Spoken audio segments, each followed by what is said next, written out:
ഗീതമായി കൂടിക്കൊള്ളണേ. താളമേളലയദാനമേകി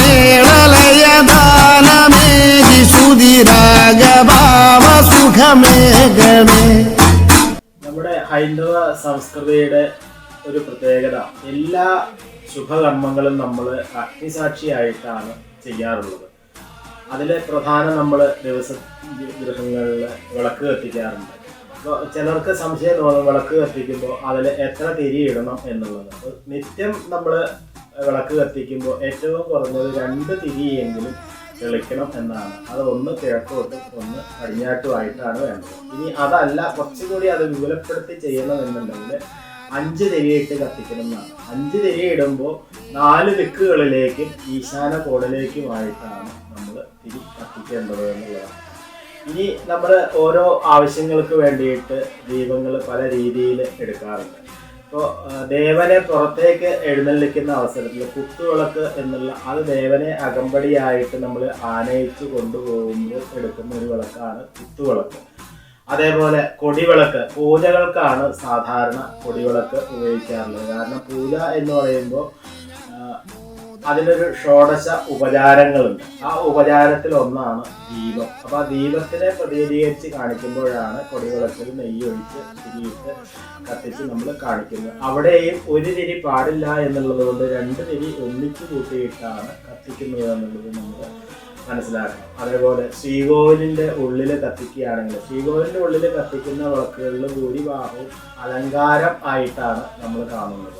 ഇപ്പോൾ പാത്തിവിളക്കായാലും കവരവിളക്കായാലും നിലവിളക്കായാലും ആ ദീപപ്രഭയിൽ ആ ദേവചൈതന്യം ജ്വലിക്കുന്നു എന്ന് നമുക്ക് തോന്നുമാറുള്ള രീതിയിൽ അലങ്കാര രൂപത്തിൽ ഇപ്പോൾ ദേവന്റെ പറയിലൊരു പ്രഭ കണ്ണാടി വെച്ചിട്ടുള്ള വിളക്കുകൾ നമ്മൾ കത്തിക്കാറുണ്ട്. അതെല്ലാം തന്നെ അലങ്കാര രൂപമാണ്. ദേവനെ നമ്മുടെ ഇഷ്ടരൂപത്തിൽ നമ്മുടെ മനസ്സിലേക്ക് കൂടുതൽ ആകർഷിക്കുന്നതിന് ഈ ദീപപ്രഭകൾ നമ്മളെ സഹായിക്കും എന്നുള്ളതൊരു പ്രത്യേകതയാണ്. അതേപോലെ ക്ഷേത്രങ്ങളിൽ ചുറ്റുവിളക്ക് നടത്താറുണ്ട്. ഈ ചുറ്റുവിളക്ക് എന്ന് പറയുമ്പോൾ പലർക്കും അതിൻ്റെ ആ വ്യാപ്തി എന്താണ് എന്ന് മനസ്സിലാവില്ല എന്നുണ്ടെങ്കിലും ലോകം മുഴുവൻ വിളക്ക് വയ്ക്കുന്ന ഒരു പ്രതീതിയാണ് ഈ ചുറ്റുവിളക്ക് കൊണ്ട് നമുക്ക് ലഭ്യമാകുന്നത്. കാരണം ഈ ലോകത്തിൻ്റെ ഒരു കൊച്ചു പതിപ്പാണ് ഒരു ക്ഷേത്രം എന്ന് പറയുന്നത്. അവിടെ അഷ്ടദിക്പാലകന്മാരെ പ്രതിഷ്ഠിച്ചിട്ടുണ്ട്. നമ്മൾ പുറമേയുള്ള ബലിക്കല്ലുകളൊക്കെ കണ്ടിട്ടില്ലേ? അത് ഇങ്ങനെ ഈ ലോകപാലകന്മാരായിട്ടുള്ള എല്ലാ ഈശ്വരീയ സങ്കല്പങ്ങളെയും പ്രതിഷ്ഠ നടത്തിയിട്ടുള്ളതാണ് ഒരു ക്ഷേത്രം.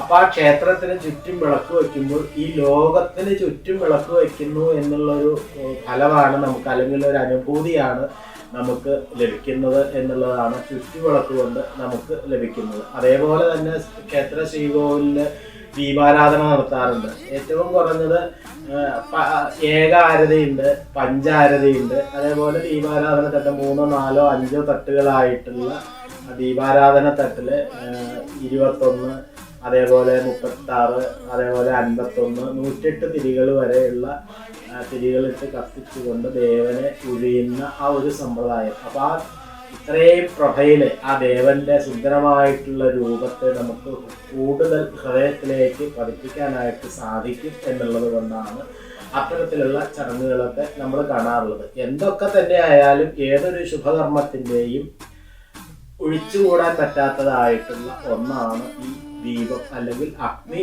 എന്നുള്ളത് കൊണ്ടാണ്. ഈ അഗ്നിക്ക് അല്ലെങ്കിൽ വിളക്കിന് ദീപത്തിനൊക്കെ നമ്മുടെ നിത്യജീവിതത്തിന് ഇത്രയധികം പ്രാധാന്യം വരാനായിട്ടുള്ള കാരണം